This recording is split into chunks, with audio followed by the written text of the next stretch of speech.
Hey fellow photographer, how's it going? I'm Michael Selbel. Today I want to share 3 little things with you that I do so that my female clients love the photos that I make of them. Yeah, things that you can do as well. So if you think that your photos are not good enough, let's say for charging for your photo shoots, or they're not good enough to impress your models or for them to appreciate your photos or something, then stop thinking this way. I will show you it's not like that. It's really not like that. So yesterday I had a conversation on WhatsApp with a past client of mine. Now, this is a woman who hired me for a boudoir shoot 8 years ago, roughly 8 years ago. And she paid quite some money for that shoot. It was kind of pricey, and the outcome was that she selected, I think, 12 photos from the photo shoot, and she loved the photos. And now in this WhatsApp conversation, she shared with me that she lost the photos. I think her computer was or broke down or something. And she asked me to share the photos again with her, and she gave me her email, and then the email didn't work. And then I just did send her the photos by WhatsApp. I just sent her the low resolution photos. I mean, they don't know about resolution at all anyway. They just want the photos, right? And now she's super happy again. Now she got the photos. She is really a happy camper. And I wanted to share this with you because it shows the incredible photography skills that I had by that time, 8 years ago. I mean, you will be totally in awe, guaranteed. That's why I made a couple of screenshots of this WhatsApp conversation, and I blurred away her face and a couple of tattoos because I don't want to reveal her identity. I just want to focus on the great creative choices. Like, for example, having this gradient from dirty gray over here to burnt out white over there at the end of the wall, which is bleeding into the burnt out area of the bed, which then is bleeding into her leg. I mean, this is a pretty bold artistic choice, isn't it? No, but I did it. I made it. I made it by that time. Or having the same burned out highlights bleeding into her neck, really lighting towards her neck so that that comes out and is getting big and massive. I mean, who doesn't want to have a big neck? Or shooting with a relatively short focal length from her buttocks towards her chest so that the buttocks get really wide. Again, bold artistic choice. That's all about bold artistic choices here. The same with this angle, shooting from top towards her, but sideways, so that she's pretty much falling off the bed, at least visually. That's a dynamic photo, right? Or when I just go down to a 45-degree angle, how it should be, then shooting with a pretty short focal length from her chest downwards her body. I mean, at least it's making her chest really big. I mean, they want big chests, right? It also makes the elbow really big, but okay. You can't have everything, right? Or one really cool trick is having her wearing a white blouse partially just over her arm and over half of her body while she's laying on a white bed. That's cool. It's basically hiding parts of her body. I mean, at least it's making her super slim because the body is away over there and the arm is not there. The hand is laying there, yeah, out of nothing. It's just there, it's just appearing. Fantastic trick. Or this is cool. I mean, this pose is something you pretty much can't fuck up. I mean, this is really easy. Very standard boudoir pose. You can't fuck it up unless you tell your model to have her elbows really wide apart from each other so that her upper body is getting really heavy and she's really laying heavily on the bed, and you see that and it's looking massive. That is cool. And then her hand on her neck, in that moment it also looks like she got severe neck pain, right? But having pain, this is also a cool thing. If you have the arm and hand wrapped around her belly, it's kind of simulating stomach pain. She might have stomach pain on that photo. I don't know, maybe she needs the photos for some painkiller advertisements. You never know. But if you want to bring out the belly button, of course, there is a way. You just have her Really tall, not leaning towards your camera. No, no, really tall, stretched, and then you go lower with your camera so that her belly button is the closest thing to your lens.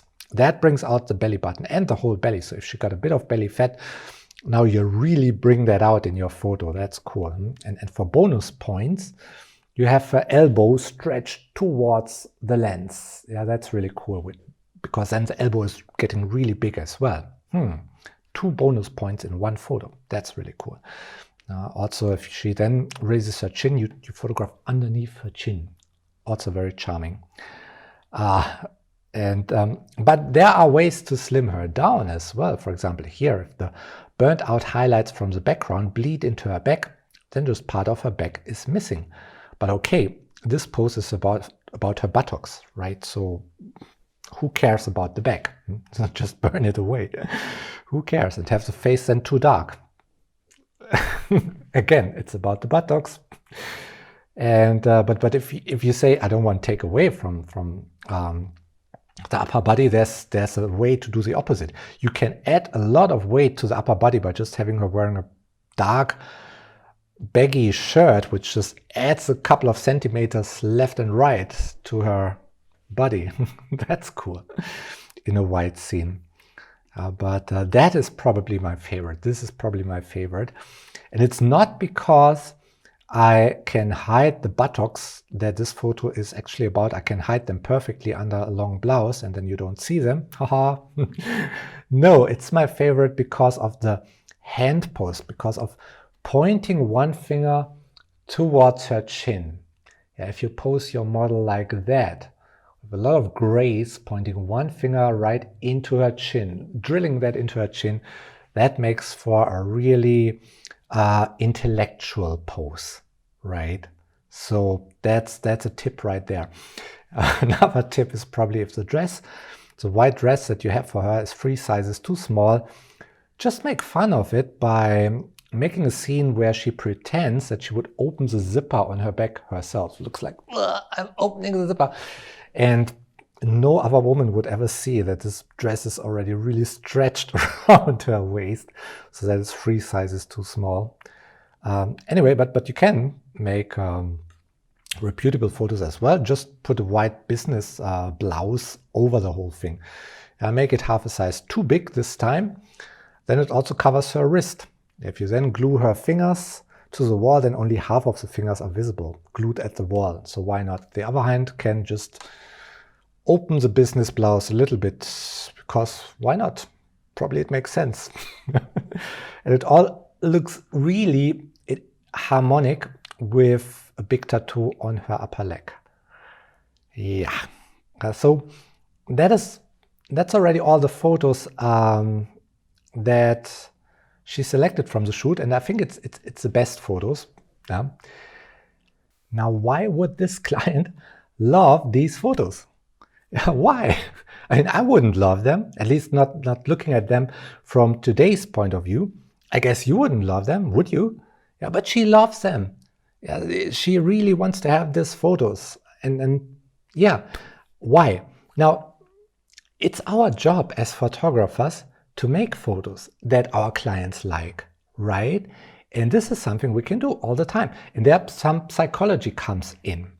Yeah, I mean, when do we like photos? Turns out we like photos when we have a good feeling when we look at the photos. Yeah, then that means we like them. Now, when do we have a good feeling looking at a photo? Definitely when it shows us in a situation in which we were feeling really, really good. Then we also have this feeling when we look at the photo. It kind of echoes the feeling that we had in the situation when the photo was made. I mean, the same also works the other way around. When we look at a photo which shows us in a moment in which we were really miserable, it's usually not that good. That's not good.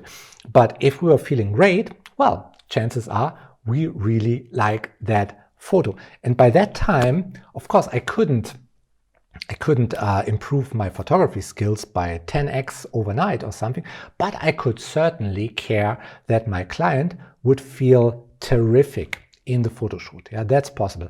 And I want to share the 3 things that I did over there and which are working for me, because you can do the same and it's easy.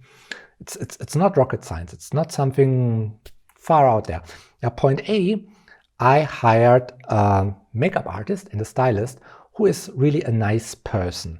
I mean, anyway, when you've got such a client, you need something like a makeover before the photo shoot, because it makes her feel great, yeah, to have another makeup like they usually have, and the hair is done somehow nicely and so on. This makes them feel fantastic. So build that into your shooting experience.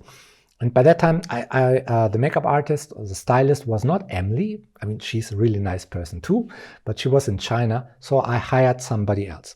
Now, you can do the same. Just talk to 5 makeup artists and hire the nicest one, the nicest human being. Not necessarily the most skilled one.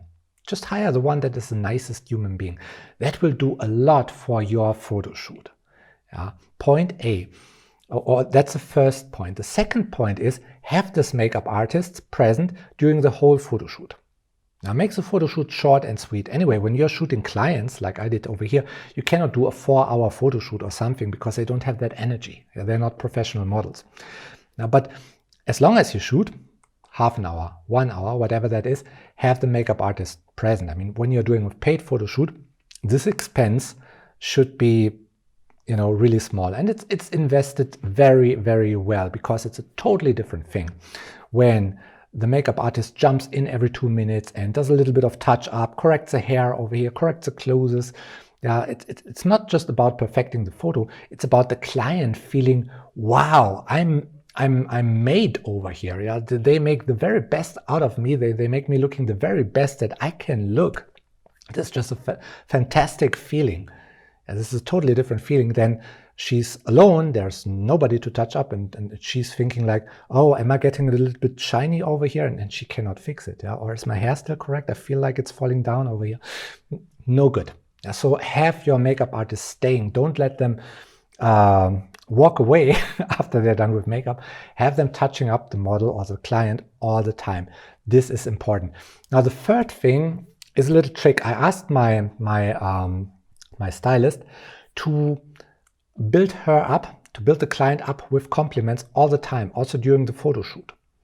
Because I knew that I would forget about that. I would be too nervous. I would think about other things. I mean, nowadays it's different. Nowadays it's part of my routine to always say nice things to the people in front of my camera. But by that time, I was a bit more nervous. So I asked the makeup artist to build her up with compliments just all the time. Don't stop, because when I hear her giving the client compliments, then I would recall, then I would chime in, then I would say, yes, that's looking spectacular. Wow, you're doing great. So building her up, making her feel like, it's so good over here. I'm looking so great over here. Yeah. So that's things you can do too. And if you have got such a makeup artist in your next shoot, and she's building up the client, and you're building up the client, and touching and pampering her all the time, do you think your client would love that? Of course they would. Do you think they would love the images? You bet. So that's a simple thing. And this is not about skills, not about making the very best images. And I mean, of course, you should build up your skills. That's always good, but there's only so much you can do over that, and you can do so much more with the actual client experience. It's so much more important. And it's also not about delivering your images afterwards in a certain way, like printing them out and having them in a handcrafted wooden vintage box or something, or all that jazz that you sometimes hear on other photography channels. I mean, nothing wrong with that. If that's your thing, do it. It's not bad. But don't expect that in 2019 anybody would give a damn, right? I mean, not when you get a what's up. If you then respond like, yeah, I can make a handcrafted leather-bound album for you, which costs $500 and you receive it in 2 weeks, that wouldn't make them happy, right? So make it about the experience that they have during the photo shoot. That is really key. And if you do that in your next photo shoot, let me know how it went. And I think it would already be very good. But I believe the much bigger takeaway from today for you should be that you don't have to wait to make great photo shoots or paid photo shoots or something. You are good enough right now. You don't have to wait with developing your photography to the next level that you want to develop it. I mean, this is something I do with the members of my academy from Monday until Christmas. From Monday until Christmas, we go from 0 to being in business with photography. That's 6 months. That's enough time. And you can join us. I will post a link somewhere below the video where you can enroll in the academy, and you can be one of them. You can go through this process over the next 6 months. You can also do that on your own. It's not rocket science, but you have to start. Yeah, you have to start on Monday and then you do it. Yeah, I mean, by Christmas 2019, you can have a photo business, or you can have your publication, or you can have your great art project, or you can have a bunch of excuses.